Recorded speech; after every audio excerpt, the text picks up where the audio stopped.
Well, we'd get up at 6 in the morning. Each of us would milk about 2 cows, and then we'd have breakfast, and then we'd go to school. And then at 3:30, we'd get home, and 3 or 4 o'clock, and we'd have our small chores to do, and then we could listen to the radio because we didn't have television. And at 5:30, 6 o'clock, we'd eat supper, and then we'd milk our 2 cows, and then in the winter months, I'd run to town and go skating. That's why I liked winter better than summer when I grew up, because I loved to skate. I was born in St. Cloud, and my dad was part owner of a dairy, Quality Dairy, and we grew up across the backyard from the dairy.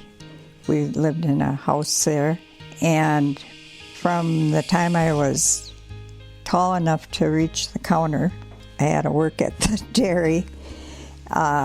We all did. We hand-packed ice cream, and we waited on customers, plus we worked in the bottling part of it. In the summer, we had to clean strawberries that they would can or freeze or whatever. They were very generous in their donations to the church and stuff that I could tell, and that left a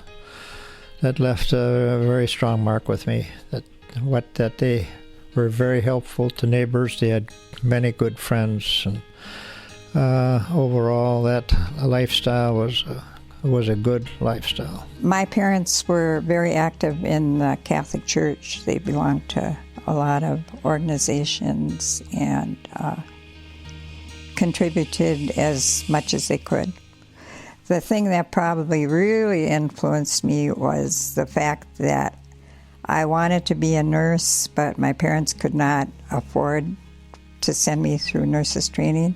So I went to Washington, D.C., and lived with my brother and worked for the Department of Agriculture for the best part of a year. And then I had saved up enough money to pay for my education, which I think helped me to realize that I actually did that on my own. And I worked my way through.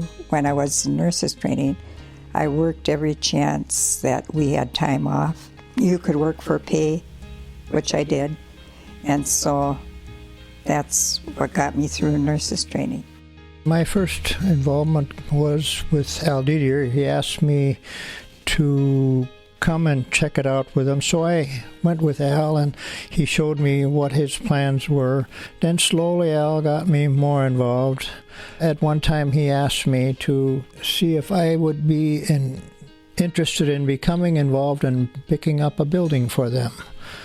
And he explained the whole thing to me, and so we did go and meet with Dale Munson from the Wells Fargo Bank, and they had a proposition for me. They had a building that they wanted to sell, and if we could work something out, they would sell it at a certain price.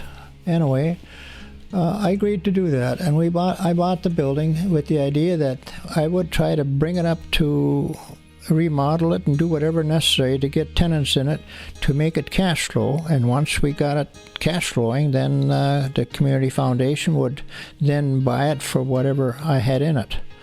We made the necessary arrangements, and I donated part of it, and anyway, we got the community foundation to become the owner of the building. And then once they became the owner, then they needed certain tenant things remodeled, and I was always interested in getting the most for the money, and I got involved in doing a lot of donated work and hiring people, and we built the present office with a lot of donated help from myself and other people that I knew, and that's how I became involved with the Community Foundation. When Didier was trying to get the Community Foundation started, and he asked us to make a donation, start a fund, and we did. Our major desire for this fund was for it to be used for parochial education, which we definitely believed in. And it was with that idea that we kind of got it going. And it has been used for that in quite a few instances. Well, we make grants from it every year for Center Care, starting with that. But Cathedral? For the diocese, for Cathedral High School, for St. Peter Paul Michael parochial schools, for St. John's, for St. Benedict's College.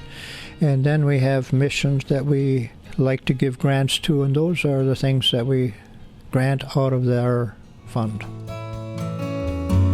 We raised all our children in this St. Cloud area, and they have benefited immensely, and so I feel that we have to give back to the same community from which we have received a lot of benefits, and so I would like to keep these funds alive to benefit any future people, that so that they would have the same opportunities that I've had, and I think if everybody does that, it should keep going.